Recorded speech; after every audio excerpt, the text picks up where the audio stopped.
What's up, guys?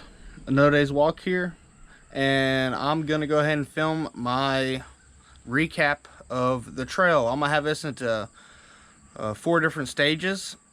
I'm going to have my tent and my sleeping pad and everything in one stage. I'm gonna talk about how that worked.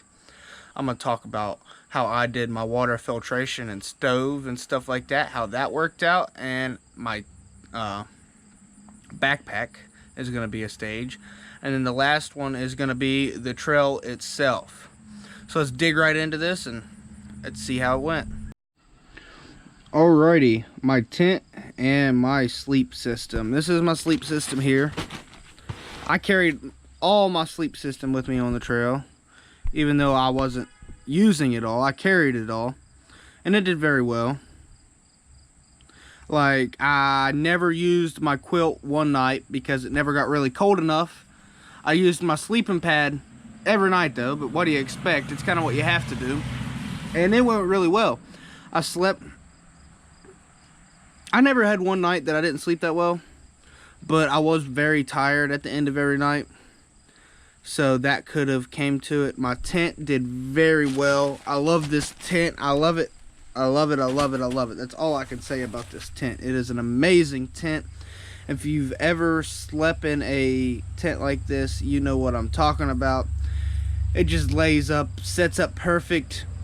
It has everything I need, plus so much more. I have all the room in the world, you know. And I had 2 tough setups that I had to do on trail.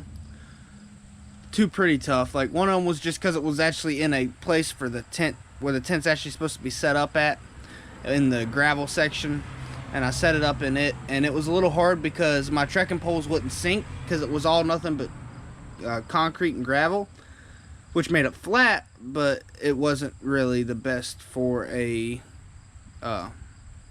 tent that uses stakes and stuff. So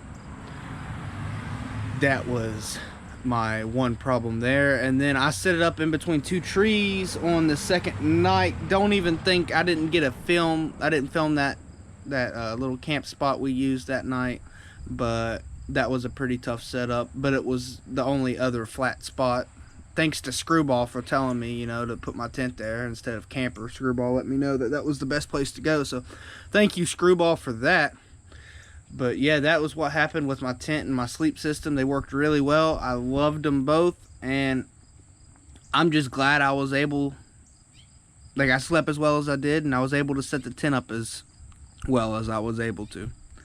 And taking it down is so easy, because you just take the trekking poles out, take the stakes, roll it up, put it in the stuff sack, and boom, you're done. So it takes legitly like 3 minutes to take it down at most, which gets you up and out pretty quick if you want to. Alrighty, guys, let's talk about water filtration and my stove. Well, first, I had pretty much like a 3-step process here. I had my dirty bottle water, and I kept the Sawyer Squeeze on top. I've got just a liter smart water bottle, and what I would do is I would fill this up with water. I would filter this into that liter bottle, and then I would fill this back up and, you know, filter it into that bottle. And then I would fill this up if I needed, and carried about 2.5 liters, a little more than 2.5 liters at a time. Which I wouldn't say I never needed that much, but it was a little bit overkill for where we was hiking at. So, because I passed up many spots I could have filtered water, and I just didn't do it. But other than that, yeah. My filter did great. It did so good. I love this filter. The only thing that I wish I would have done that I didn't do is I wish I had a like a CNOC bag or something and actually filtered from that, and probably wouldn't even need this bottle at all. I would just need these 2. Maybe carry another liter bottle just in case. But yeah, I used this to mix my drinks in, because I carried them little Propel stuff and just little drink mixes for, I had one in after breakfast when I first started, and then I had one after lunch, and then every now and then I had one at dinner whenever we was back at camp, you know, just hanging out. because we always camp by water, which was great, which I think you should always camp by water if you have the choice. And then my stove. I don't have it with me at the moment, but my stove broke. It just broke. The BRS ultralight stove did not last. Is it my fault it didn't last? No, I don't think so. I just think it was time for it to end. So I'm gonna end up picking me up a new stove before I get started. But other than that, everything went well. My stove didn't break until the second day anyway, so I just ate a wrap for dinner instead of eating the ramen, and went on. No, actually, Screwball let me use his stove. I used Screwball's stove, that's what it was. And I ate ramen too. But I ended up eating a wrap before that, not thinking I was going to get to eat ramen. But it works out. So that was my water filtration and my stove, which I don't know where I put it. I just got aggravated because it broke on me. And the last gear item I am going to talk about today is my Pax Arc Hall. And I will tell you, this did 10 times what I would ever dream of it doing. It carried what I had, which was only like 27 pounds. No, 25, 20. It was very light. 20 pounds maybe. I don't even remember. But it carried that weight like great. Very, very well.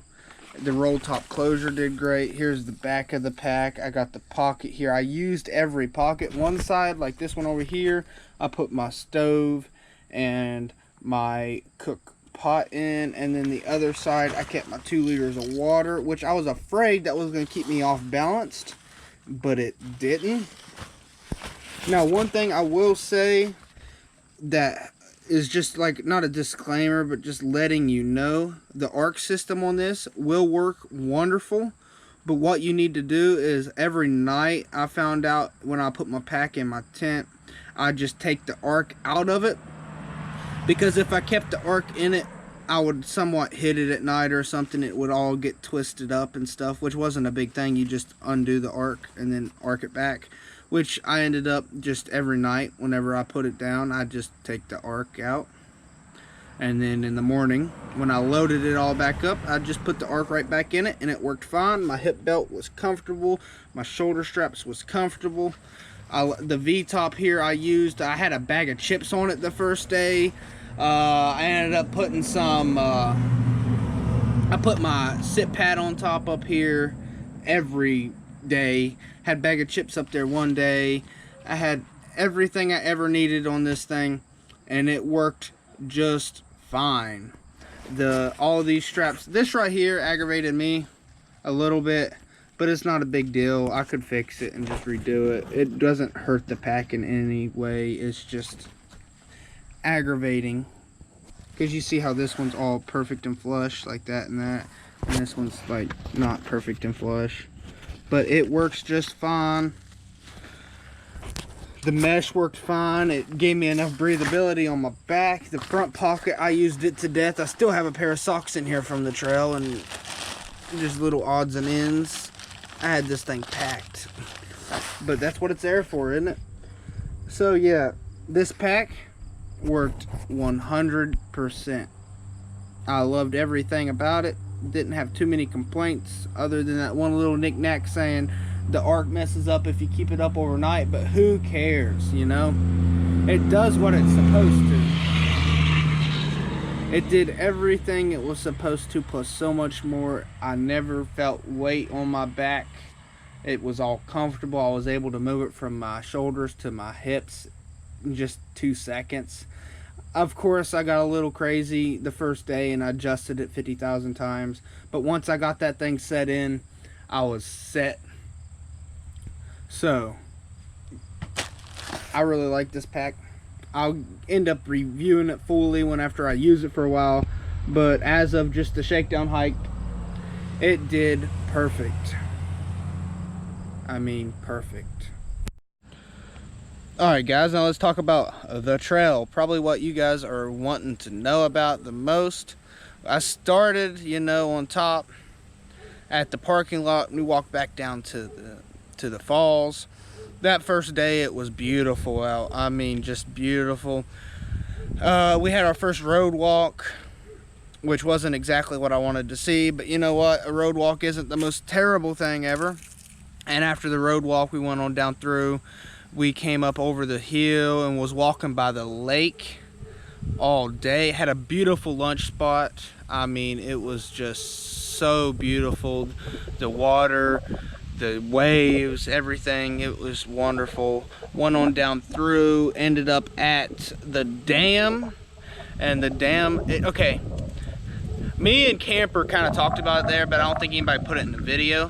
When we got there, me and him both we just thought about, like, this is like a little Fontana Dam, because that's what it kind of seemed like. Where I guess it's probably where I've been watching vlogging for so long. He's watched vlogs for so long. I just asked him, I said, don't you think this kind of looks like Fontana Dam? And he said, yeah, I get the same feeling, just on a smaller scale. Which it was just beautiful there. I'm glad I was there. There's a little beach with people swimming, which was wonderful. That was such an amazing spot. We went on down over the hill on the other side. It started getting creaky and stuff, which was nice. It was very nice. We ended up hauling it after that. I mean, we had to rush to get to camp. We seen this beautiful green wonderland-like thing right before we got to camp that night, and that was just beautiful. I've never seen anything like it in my whole life. I was amazed. That's the easiest way to put it. I was just amazed at that. It was beautiful. After that, we went down, we found camp. I was aggravated. I didn't really film that, so it was a long day, and water was very scarce. It was hard to get water at that spot, so we had to walk back like a quarter of a mile to get water. And after that, the second day, we started walking through.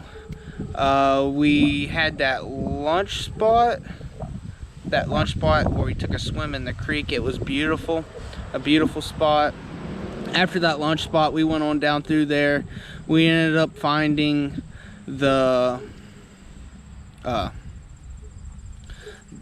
camp spot for that night. I didn't film much there. It's just I didn't have much time to film there. Not really didn't have much time, just didn't have much to film, or was probably still kind of aggravated about the day before.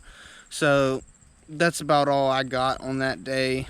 And then the last day is when everything beautiful happened. I took us off the off trail, and we seen that beautiful waterfall, that little tiny one. It was like probably another quarter mile off trail, but we walked down, seen it, realized we wasn't on the trail right away, turned around, came back, and then all them rock formations. It was just beautiful. Just so many rock formations that second day. I'll try to put a couple in here so you can see them through, but they was just beautiful rock formations.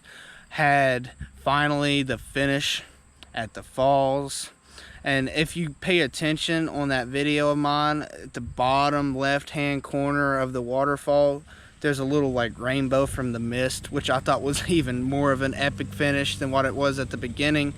So yeah, it was just an amazing time. I'm glad you guys stuck around to see it. Now for the disclaimers on the trail, I will say they're not that well at the directions. The maps are off. The mileages, I believe, is off. Everything about that is off. The trail is not well marked. It's well marked as in you can see where to walk, but it's not well marked as in you can see blazes and stuff on the trees. They forgot to do it, or they just didn't care to do it. There's bridges that's fallen down when you get away from big areas. Like in the middle, the bridges wasn't the best. There's some rock scrambles to get across the water where there should be a bridge, little stuff like that. But it was a beautiful trail and a perfect training ground for the Appalachian Trail. I'm glad you guys watched this video. Please like, comment, subscribe, hit the notification button to join the Sunnyside Squad, and like always, I'll see you on the sunny side.